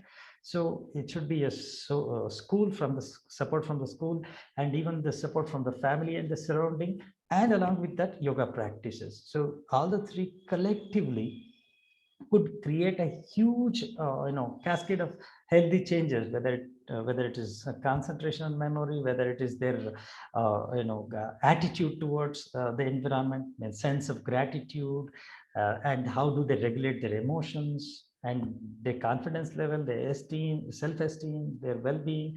The entire psychophysiological status of a child is purely dependent on the social support from the school and the family and a yoga practice. So I'm not advocating only, so teach them yoga, everything will be fine. I'm saying yoga could work very effectively along with these support systems. Because if I want to summarize the scientific evidence, proven evidence of yoga practices, only I'm referring here postures and yoga asanas and pranayamas and relaxation techniques and meditation practices, found to be very beneficial in all these areas, whether it is mind body awareness. Because when we talk about mindfulness, attention, cognitive functions, and self belief and social belief and interactions, the regulation pattern, and even their physical fitness. Physical fitness is not only about their endurance, even when it comes to their immune vigilance. The rate of repetitive infections get drastically reduced, which means it enhances their immune function, immune modulation. And when it comes to pandemic crisis, that is something which is very essential, because people are already scared because of third wave, and all the experts in the field, they are advocating that the third wave will be very critical for children, and parents are scared, even the children are scared, because we are not training them properly to cope with the situation. So this is the time for us to cope children, not only emotional or psychological. I'm talking about coping. We need to develop a coping strategy by enhancing their entire personality development, because to say enhanced coping is very easy, but how do we do it? First and foremost thing is to change their lifestyle. Because until and unless we establish their wakeful state and sleep state, because if we don't regulate, or if we don't help them to adapt a better circadian rhythm, they might not experience none of these things like mind body awareness or self regulation. None of these could yield if we don't teach them how to adapt themselves to circadian rhythm. That is something which is very, very crucial. Apart from that, the n number of scientific evidence supports that yoga is the best tool. Yeah, so far so everything looks great, because everybody feels so good that yoga is really good, but it comes with certain challenges too. The challenges are very difficult to teach our kids. In order to make their daily routine structured is the biggest challenge. Yeah, even in that challenge, directing them to pay attention towards their body movements and to ask them to develop awareness without getting distracted. That is the basic essence or basic requirement of any yoga practice. So that is the biggest challenge again. For that, we have to be very creative. So we have to make them, we should use, initially we should use some basic, techniques of body awareness, like ask them to follow their breath. That's a very simple thing, like go on, feeling your breath. That's very simple. So start with their breath observation.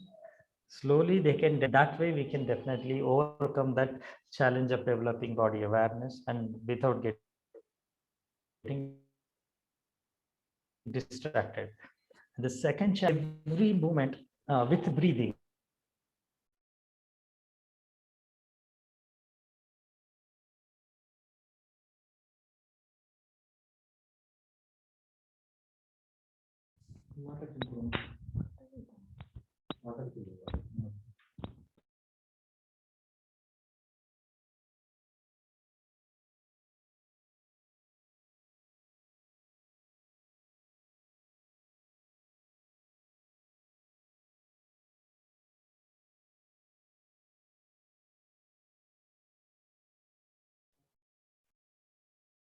Extremely sorry for the technical inconvenience. Am I audible? Yes. Yeah, thank you very much. So similarly, when it comes to the second challenge is to how to make them, remember the cues of breathing with movement. So for that, again, we have to start practicing with them. Whoever the instructor or even the parents, whoever teaching yoga to the kids, they should start practicing with them. So they try to mimic. So that's one of the cue where you can make them remember the breathing sequence. The third important challenge is continually reminding the child to relax, because they're bubbling with so much of energy. So that is where we get to see aggression and distractibility. So how to channelize the energy, especially to constantly remind the kid to be relaxed. That is something very difficult to. So in that way, how do we do it? That's the biggest challenge. For that, what do we generally use is, first we try to drain out the energy. That is what in yogic philosophy we say, excess energy gets accumulated at the head region. So that creates so much of distraction and other symptoms. So the best and most convenient method would be drain the energy. To drain the energy, we should teach them like doing Surya Namaskara, like 5 or 10 rounds of Surya Namaskara will help them to, drain some energy so that they can easily get into the state of relaxation. So it's like until we stimulate them, they cannot relax. So drain the energy so that they can relax themselves. So these are the challenges what we generally see. And word of caution, I would strongly recommend here for every parent or every instructor or therapist to consider. Please try not to teach. Yeah, there is no age limit. Anybody can start yoga practice at any age. So there are no restrictions. But the caution here, everybody should follow. And no inverted posture when it is come to Sarvangasana or any other inverted Shirshasana, Ardha Shirshasana, any inverted practices should not be practiced before 7 years, though there is no established scientific evidence, but it's an anecdotal unpublished observations, because in many cases, people who practice inverted posture before the age of 7 tend to develop early puberty changes. So precocious puberties, it's better, we recommend not to practice any inversion before 7. After that, definitely they can. And also no bandhas, especially the locks, what we generally teach in yoga, the bandhas, especially with respect to internal cavities like abdominal cavity or thoracic cavity or pelvic, whether it is Mula bandha, Jalandhara bandha, Uddayana bandha, such bandhas have locks should not be practiced before the age of 7. So these are the the two anecdotal observations we generally recommend every teacher or instructor or even a parent to keep in their mind. So we have developed a basic set of yoga module for the utilization of the parents or instructors to use during their session. So in this module, all the practices, whether it's loosening, Surya Namaskara, Asana, Pranayama, these are the very basic practices which these can be used by anybody. There are no contraindications. But the only thing is one should always be cautious. Children are very difficult to teach. So it's again the creativity of the instructor or therapist, how they make every kid to develop interest. Without interest they will not follow. So first thing is to develop interest. For that you can use a lot of creative methods of teaching, right? So this is a very basic set of module based on scientific evidences. We have moduled this practice, and people can make use of this module for their children and even for their adolescents for better physical and psychological health. This is just 1 or 1.5 hour of practice, but apart from that, the entire, as Dr. Sudha mentioned, how do we develop interpersonal relationships, and how do we establish a good conversation with our even children, how to make them understand about the situation, about the uncertainty. So these things are very essential along with these practices. So in summary, if you want to explore what are the possibilities, yoga not only for motivate somebody's healthy behaviors or healthy thinking pattern, but it develops a sense of satisfaction, and it develops a great sense of self-control, because self-control is something which is very, very essential for not only children or adolescents, even for adults. So self-control is the direct impact of yogic lifestyle. So that gives rise all the benefits, because when we develop self-awareness, we tend to go within, we tend to experience our inner experiences. Because when child try to experience his or her emotions, that very cue of experiencing emotions gives rise to greater sense, greater deal of self-control, because they feel, yeah, I can control, I can experience. So this gives them a freedom to choose. But parallel to that, they might need external support from the parents and their peer groups. So the entire benefits of yoga, we can go on for like days, because yoga is a vast science of mind body medicine. There are a number of benefits to it, but definitely we can make use few inputs into our day-to-day activities to make our children life better, because children are our next generation, they are the future. So when you talk about nation, when you talk about independent house, when you talk about the planet Earth, they are the future. So how do we create our future? It depends on us. So let's all be grateful for being Indians and being in the field of yoga. So thank you very much for giving me this opportunity. And if possible, let's try to spread some positivity. Thank you very much. If there are any questions, I would definitely take the questions.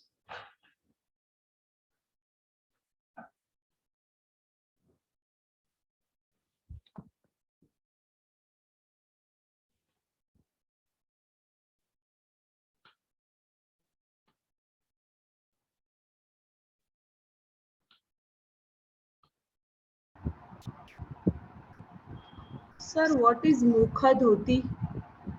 Yeah, Mukhadoti is the practice when we ask them to hold both their hands, palms on their knees, and ask them to blow the air out of their mouth. Like, we ask them to slightly forward, placing both the palms on the knees, and try to blow the air out of their mouth. Like explosive expiration. Okay, sir. Thank you, sir. Welcome.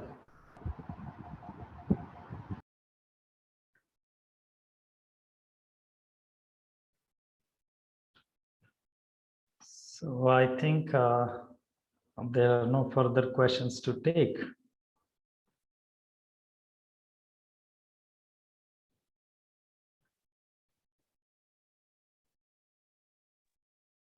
Any questions directed towards Dr. Vijay?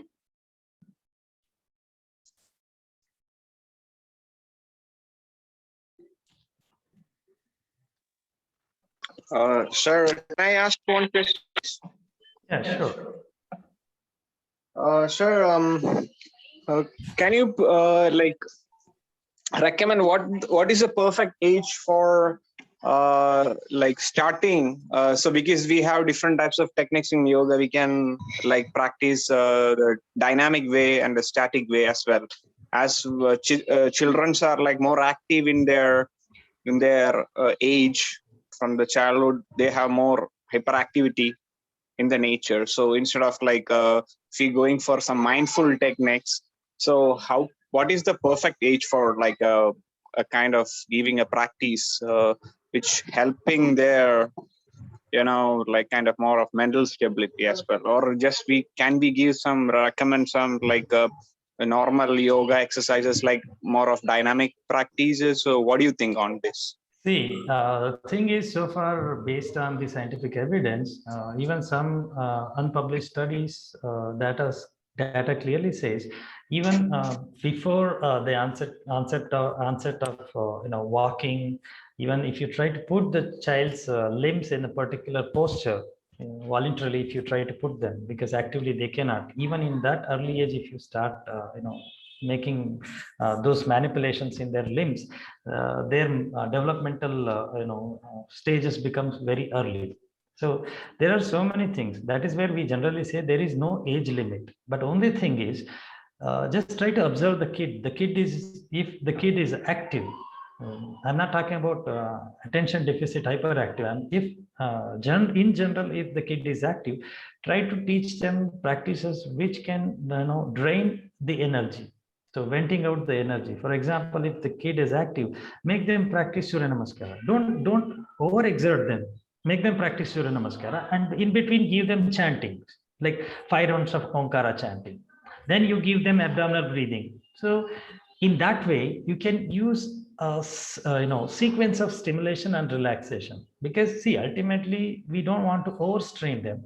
We should not overburden the system. We should slow down the process. We should make them experience the state of relaxation. That is what the entire purpose is. The entire process of yoga is to develop body awareness, then mind body awareness, then mindfulness. So we should teach them to get into that process. So whether most of the kids are active, because that is how they're bubbling with the life, because their metabolic rate is high. If you see their heart rate, it is like 4 times higher than adults. So obviously they are more energetic, more interactive. They're literally like bubbling with joy and energy. So we have to just channelize it. That's all. Channelize, not to drain the energy. We have to channelize the energy so that they can experience their own process, bodily process, mental process. This is the entire process of yoga. The only thing is, inverted practices and the bandhas should be strictly avoided before 7. But apart from those practices, you can teach them according to the requirement. No issues.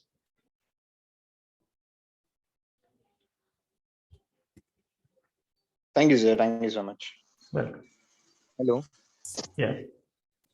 Sir, most of the time we see the children, they don't know what is the positive or the negative behavior. So how we can make them understand, especially with the socialization or the yoga, how we can make them understand what is good for them and what is bad for them? Yeah, so that is where Dr. Sudha was teaching, because when child gets exposed to the environment, they don't know what is right or wrong. When it comes to positivity, negativity, the entire process of learning depends on, first thing, it comes with mimicking. That is how they try to mimic the parents or peers around them. And they go on until they analyze, they cognize the process, they just try to mimic.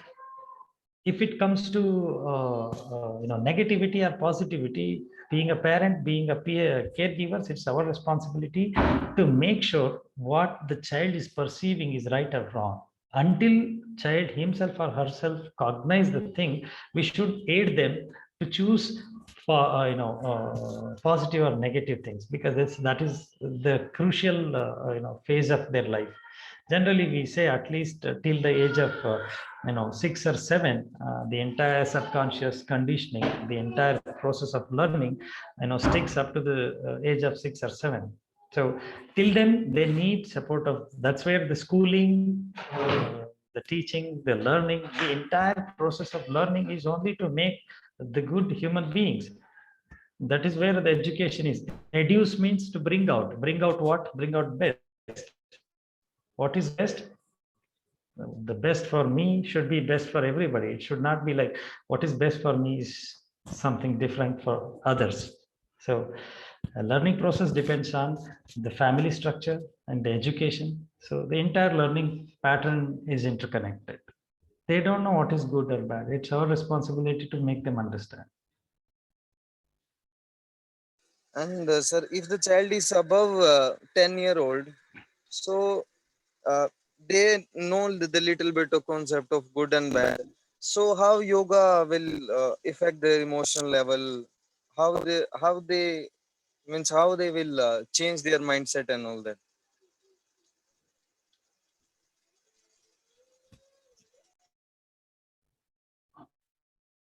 See, when we talk about effect of yoga, effects, not only the effects, because the wide range of effects of yoga comes with the very basic understanding of when I experience something. If I have so much of negativity in my mind or positivity, experiencing those things, right?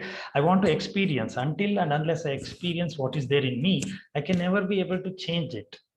So the basic requirement would be to take them to the state of experience. That is what in therapy, in yoga therapy, we say recognition is half a solution. Recognizing what? Recognize. So once we recognize it, the solution will be very convenient. It can be easily, solutions can be easily found. So recognizing the process, and yoga facilitates that, that state of recognition. Generally, what we call it as body awareness. So if I don't experience my own body, I can never be able to experience logical process, and ultimately we help them to recognize their inner process, whether it is an emotion, whether it is a thought process, whether it is a physiological change. So everything can be experienced. So that is what yoga says. You go on experiencing, because if you recognize the half of the problem will be solved. So hope that was useful. Yes, sir. Thank you, sir. Thank you So there very is much. one more question.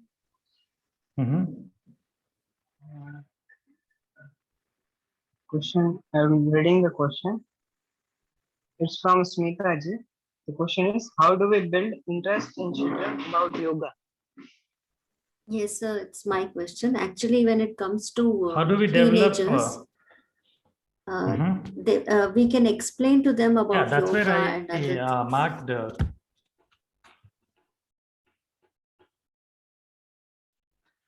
primaries, especially when it comes to adolescents. They have identity crisis. They have so much going on within them. So whether they're competing with others, they want to establish their own identity. They are struggling with so much because of their developmental phase. So in that phase, whatever we try to explain, whatever the good we try to explain to them, they always, take it otherwise. Like they say, our parents are trying to impose something which I don't like. I want to do something else. They are trying to impose. So try not to explain them the benefits. Make them to experience it. How do we make them to experience? Just ask them, why don't you give a try? Let's just join with me. You practice something, or you take them to a yoga class, or you make them to go and practice with somebody, or if they're convenient with you or with their parents or with their siblings. So just make them practice. Don't tell them this is a yoga session, you have to sit like this. Don't restrict them. Just make them participate once. Once they participate, definitely you get to see an interest in them. The sprouted interest in them will definitely attract them. So the very basic requirement would be just make them practice for once, make them participate. So that will take them further. Because Thank you, sir. no matter how much benefits you explain to them, they will be in denial. They said you might have some intention behind it. So that's why it's better to make them participate. Yes, sir. Thank you, sir. Yeah. So I think it's time for everybody's dinner. So thank you very much for giving me an opportunity to share a few inputs in this area. And thank you very much, Dr. Sudha, for your very interactive and knowledgeable session. Thank you very much, everyone. Thank you. We are heartily grateful to the speakers for taking time out of their busy schedule and to be a part of our webinar to share their expertise with our attendees. We truly appreciate your support. We are thankful to Lakulish Yoga University student, organizing secretary, Mr. Yash Ora, student of BSc 6th semester, for his time and help in organizing and executing this webinar successfully. We at Lakulish take pride in our students who are multi-talented and train them to handle all aspects of life successfully. I thank our Provost, Dr. Chandrasenji Jala sir, Registrar Shri Om Dave sir, and our Board of Management member Harish Chandra Rana ji for attending the webinar and for always supporting and encouraging the staff and students. We are forever grateful to our participants who are a part of this knowledgeable webinar. We hope you enjoyed it and we look forward to see you at the future event. Till then, take care and be safe. Thank you all.